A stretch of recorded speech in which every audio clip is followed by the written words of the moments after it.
औषध न्यायला. म्हणजे आता ऊन आहे ना जरा त्यामुळे क्लिअर दिसत नाहीये. साईबाबाचं मंदिर गणेश पेठ.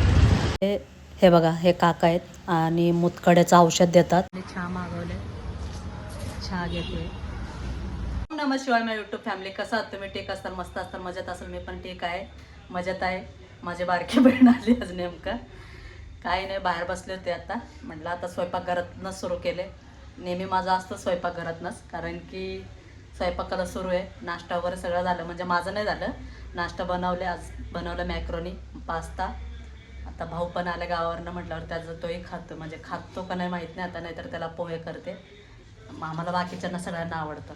म्हटलं आता स्वयंपाक करून घ्यावा पटकन आणि उरकते आता मी पण. मला देवाचं वगैरे करायला वगैरे वेळ मिळत नाही पटकन, मग त्यामुळं उरकते पटकन. इकडं पाणी भरा, हे भरा, ते भरा, नाही होत एवढं. तरी आपलं माझं मध्ये मध्ये ब्लॉगिंग असतं सुरू, म्हणजे काहीतरी. आणि कॅप्चर करता येत नाही, काम करता करता काहीतरी वेगळं होतं आमच्या इथं, पण कॅप्चर नाही करता येत, असं होतं. आता सगळ्यांचा नाश्ता, म्हणजे आता बारकी बहीण पण निघाल, आता चपाती करून घेते आणि बाबा करतात नाश्ता. आणि कतरो के खिलाडी सकाळ सकाळी आमच्या घरी, म्हणजे बाबा लावले आत्ताचे. आता सकाळी पहाटे उठले होते मी, पहाटे म्हणजे 6ला उठले होते. तेव्हा उठावं म्हटलं तर नाही का, आंघोळ करून मग जावं बाहेर, असं चाललं होतं माझा. पण तेव्हा पाऊसच चालू होतं, त्यामुळे मला जाणंच नाही झालं. औषध न्यायला. म्हणजे आता ऊन आहे ना जरा त्यामुळे क्लिअर दिसत नाहीये. साईबाबाचं मंदिर गणेश पेठ आणि खाली साईबाबांचं मंदिर आहे.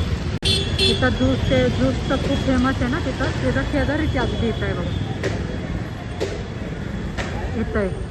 आणि ते काका खाली बसलेले ते औषध, आणि अशी टेबल घालूनच बसतात ते, आणि आपलं सोनोग्राफीचा रिपोर्ट वगैरे बघूनच ते सगळं सांगतात. म्हणजे हे बघा, हे काका आहेत आणि मुतखड्याचं औषध देतात आणि खूप स्वस्त आहे. आणि म्हणजे एवढं, म्हणजे 500 रुपयाला 15 दिवसाचं पुढे असतात. आणि 3 महिन्यात 2 महिन्यात फरक पडून जातं आणि खडे पडतात पण. आणि खूप चांगलं औषध आहे खरंच. ज्यांना गरज असेल ना, खरंच हे करा. माझ्या भावाला पण झालं, आम्ही तिथंच, म्हणजे तिथनं औषध आणलं तर बरं झालं. गोपीला, माझा बारका भावाला. आता गावाकडनं माझा भाऊ आले हे औषध नेण्यासाठी. चहा मागवले, चहा घेतोय. आणि इतका स्वभाव पण खूप चांगला आहे काकांचे. सगळे बोलणं बिलणं व्यवस्थित वगैरे, नाही का, गिऱ्हाईकांशी वगैरे. कधी झालं? आता बघू, आता हे घे बाबा, आता काय होतं माहीत नाही. माहीत नाही म्हणजे माहिती आहे, सॉरी. चांगलंच होईल. बिचारा तेवढं करता, एवढा लांब लांब आलाय तो ह्याचा करता. आणि मागं पण गेलते, ते काका नव्हतेच. तो सकाळी रागवला आईवरती. काय आलं अगं सकाळी? आईला आहे ना, तो दूध मागत होता. काय, त्याला भूक लागलं होती, त्याचा खाऊ संपला होता ना. आईला दूध मागत होता, तर तो दूध आईने दिले नाही. हिला कळलं नाहीये.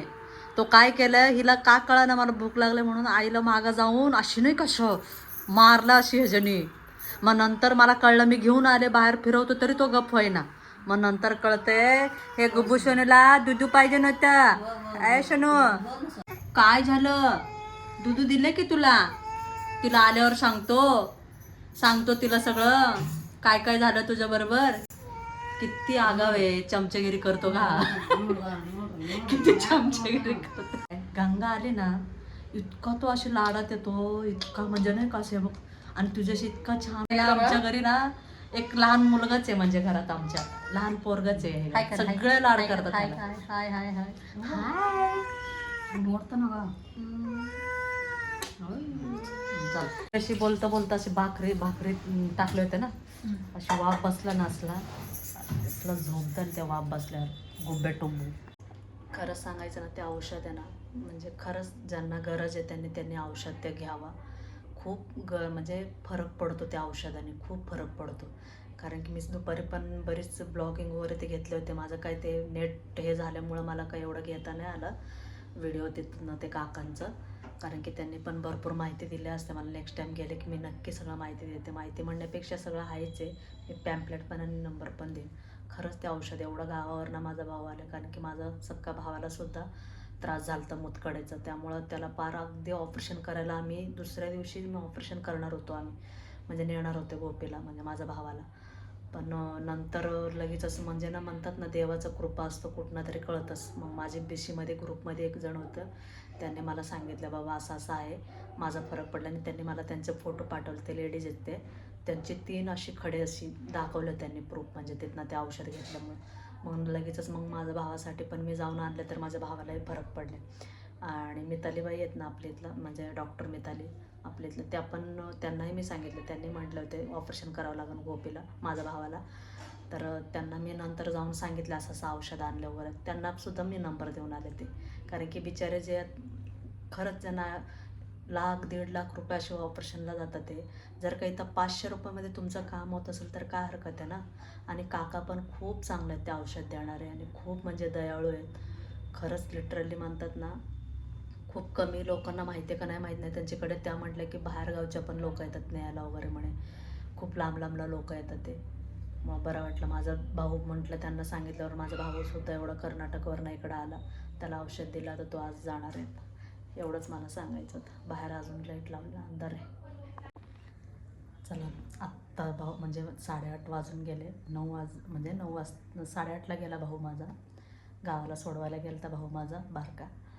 तर ते गेल्यावर आता आमचंही सगळ्यांचं जेवण वगैरे झालं. आता वाजले 10 10:30 वाजले, सगळे झोपलेत. म्हणजे आमच्या घरी 10 10:30ला बाबा, आई, गंगा, गोपी म्हणजे सगळेच सोडतात. तोही सोडून आला भावाला, ताई वगैरे सगळे झोपले. मीच आपली एकटी जागी असते, व्हिडिओ एडिटिंग कालपासून हे ब्लॉगिंग सुरू आहे माझं, रात्रीपासून ते अजून संपते.